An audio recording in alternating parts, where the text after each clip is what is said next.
बहुत समय पहले की बात है। आनंद नगर नाम के एक राज्य में राजवीर सिंह का राजा राज करता था। उसकी एक रानी थी जिसका नाम था मंदाकिनी। वो एक बहादुर राजा था, लेकिन उसकी जनता उससे खुश नहीं रहती थी क्योंकि वो कर्तव्यनिष्ठ नहीं था और उसके अंदर अहंकार कूट कूट कर भरा हुआ था। महाराज, मैं एक बहुत आवश्यक बात बताने आया हूँ। कृपा करके मेरी बात को गौर से सुने। कौन है ये मुरली है महाराज, आपके राज्य का एक किसान। इस किसान को इतना भी नहीं पता कि मेरे दरबार में सिर झुकाकर बात की जाती है। कैसे आंखों में आंखें डालकर बात कर रहा है। पर महाराज, तूने मेरा जयकारा भी नहीं लगाया, बस आते ही अपना दुखड़ा शुरू कर दिया। जैसे मैं तेरा दोस्त हूँ, बल्कि मेरे दोस्त भी मुझसे ऐसे बात नहीं करते। मैं माफी चाहता हूँ महाराज। महाराज की जय हो, महाराज की जय हो। मेरी बात सुन लीजिए। अब ये सब करने के लिए बहुत देर हो चुकी है। दरबान, इसे दरबार से बाहर निकाल दो। मुरली चिल्लाता रहता है और राजा उसकी परेशानी सुने बिना ही उसे दरबार से धक्के मारकर बाहर निकलवा देते हैं।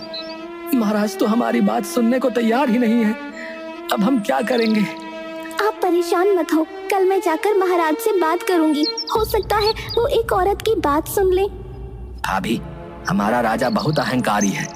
उसे अपनी प्रजा से कोई मतलब नहीं है। अब हमें ही कुछ करना पड़ेगा। हाँ हरिया, तुमने सही कहा।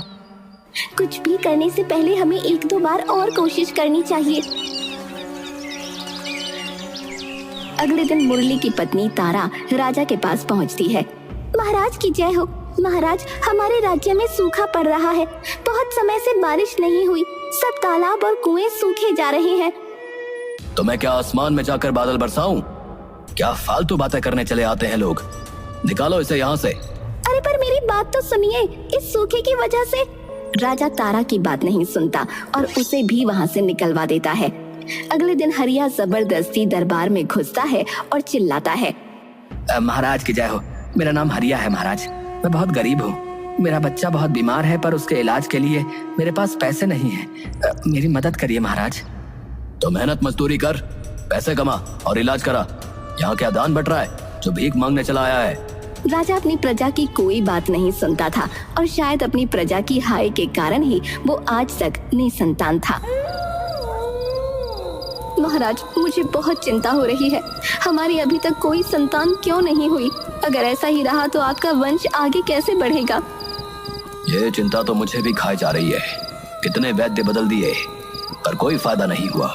मेरी मानिए तो राज्य में मुनादी पिटवा दीजिए कि जो कोई भी ऐसा नुस्खा बताएगा जिससे हमारी संतान हो जाए, उसे हम अपना 25% राज्य दे देंगे। हाँ, यही करना पड़ेगा। इसके अलावा कोई चारा भी नहीं है। अगले दिन राजा पूरे राज्य में ये मुनादी पिटवा देता है। बहुत से लोग आते हैं और अलग अलग उपाय बताते हैं, पर वो सारे उपाय बिल्कुल फिजूल के थे। पर तभी वहाँ एक साधु आता है। हे राजन, मैंने सुना है तुम संतान प्राप्ति के लिए किसी उपाय की तलाश कर रहे हो। हाँ साधु महाराज, 10 साल हो गए मेरी शादी हुए, पर संतान नहीं प्राप्त हुई। कई वैद्य आए और अलग अलग नुस्खे देकर चले गए, पर कोई लाभ ना हुआ। दवाओं से संतान प्राप्ति नहीं होगी राजन, चमत्कार से होगी। चमत्कार से? इसका क्या मतलब है? हाँ रानी, चमत्कार से। तुम्हारे राज्य के जंगल के आरंभिक छोर पर एक तालाब है। वो एक जादुई तालाब है।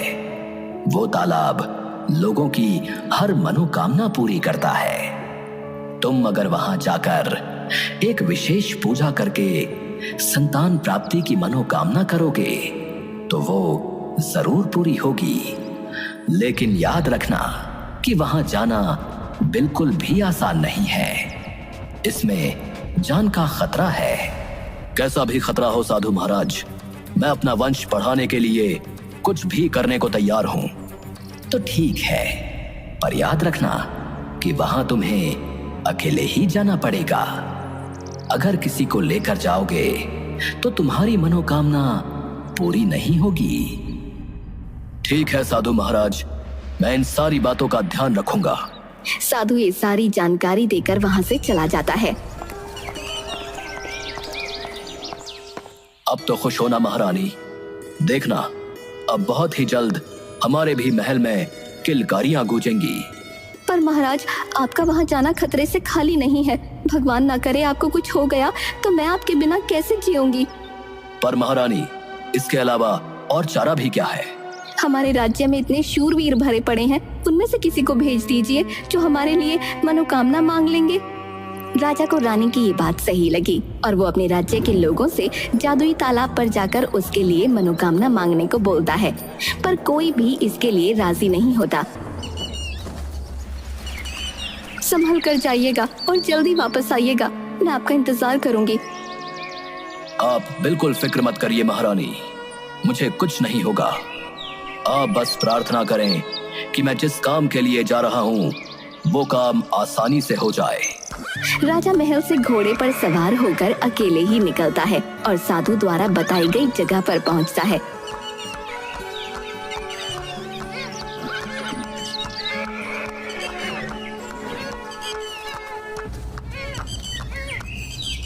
उस साधु ने तो यही जगह बताई थी, पर यहाँ तो कुछ भी नहीं है। यहाँ तो सिर्फ एक बड़ा सा गड्ढा है। कहीं उस साधु ने मुझे बेवकूफ तो नहीं बना दिया, या शायद ऐसा हो कि ये जादुई तालाब किसी मंत्र से प्रकट होता हो। हे तालाब, प्रकट हो। राजा तरह तरह के मंत्र बोलता है, पर कोई तालाब प्रकट नहीं होता। वह थोड़ी देर वहां रुककर सुस्ताता है और फिर महल की तरफ वापस चल देता है। अरे बाप रे, कितनी तेज प्यास लग रही है, पर यहाँ तो दूर दूर तक कहीं पानी है ही नहीं। अभी वापस जाकर उस साधु को बताता हूँ। उसने मुझसे जादुई तालाब के नाम पर इतना गंदा मजाक किया।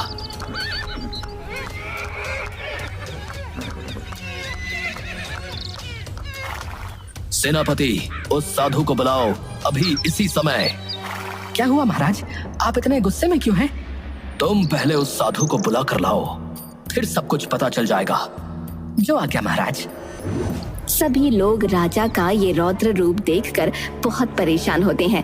तभी सेनापति उस साधु को बुलाकर ले आता है। जी महाराज, आपने मुझे याद किया?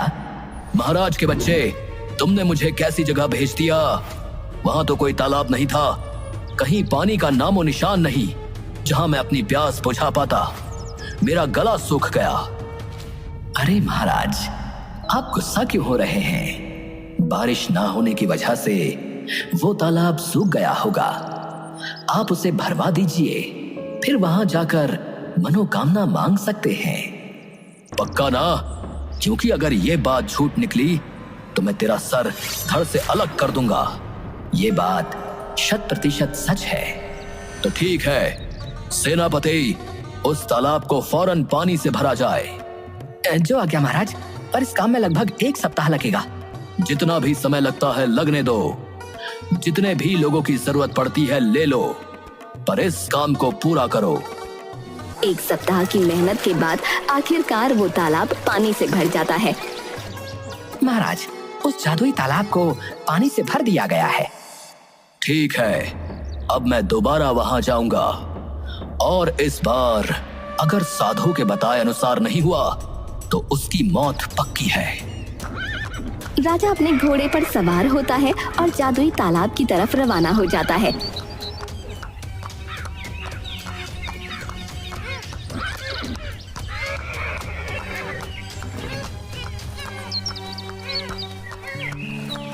इस बार जब वो वहाँ पहुँचता है तो तालाब भरा हुआ होता है, जिसे देखकर उसे थोड़ा अच्छा महसूस होता है।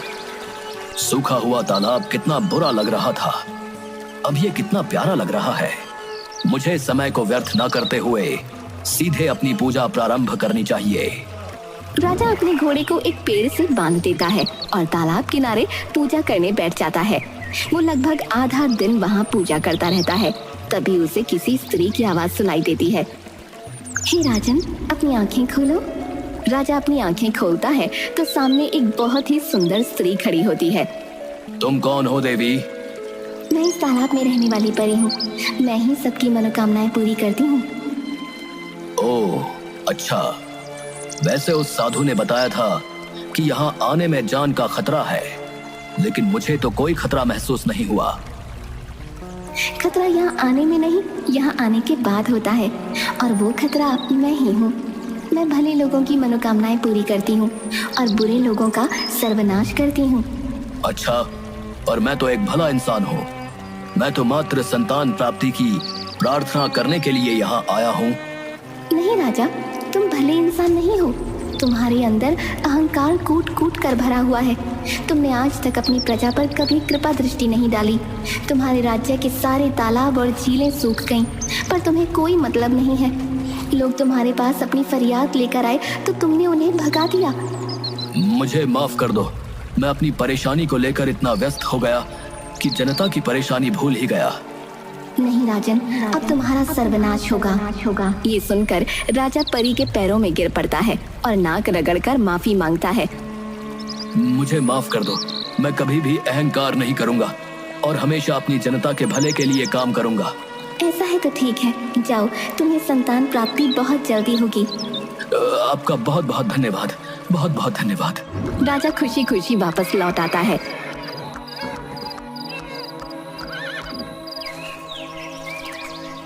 पर वापस आकर वो देखता है कि सेनापति मुरली से बातें कर रहा है, जहां उसे पता चलता है कि ये सारा उन लोगों का ही प्लान था।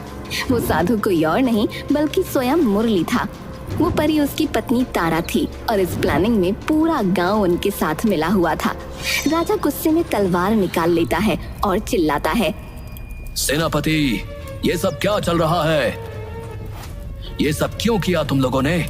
बताओ मुझे, वरना अभी तुम सबको मौत के घाट उतार दूंगा। आप शांत हो जाइए महाराज, मैं सब कुछ बताता हूँ। मुझे शांत होने को मत बोलो सेनापति। ये जो तुम लोगों ने किया है ये राजद्रोह है। आप हमारी बात तो सुनिए महाराज। क्या है, बोलो। महाराज, हमने आप तक ये बात पहुंचाने की बहुत कोशिश करी और आपने कभी हमारी बात नहीं सुनी। हमारे पूरे राज्य में सूखा पड़ गया है महाराज। सारे तालाब और कुएं सूख चुके हैं।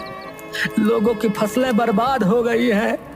आखिरकार थक हार कर हमने ये युक्ति सोची जिससे आप कम से कम एक तालाब को तो पानी से भर देंगे और हमारा काम चल सकेगा, वरना आपकी प्रजा भूखी प्यासी मर जाएगी महाराज।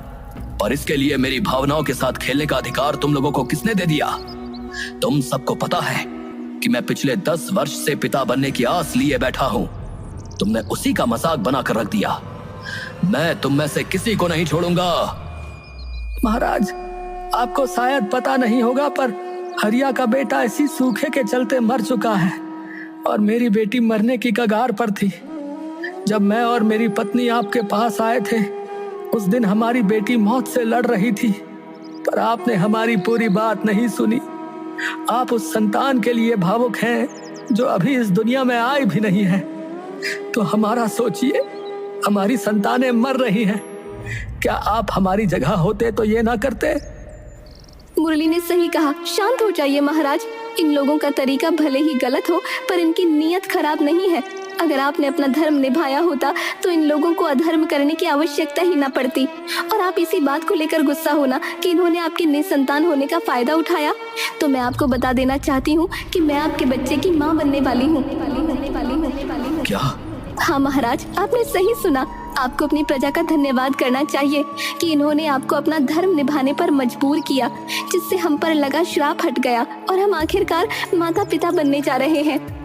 ये सुनकर राजा बहुत ही भावुक हो जाता है और अपनी प्रजा से माफी मांगता है और वादा करता है कि आज के बाद वो हमेशा अपने धर्म का पालन करेगा और कभी भी अहंकार नहीं करेगा।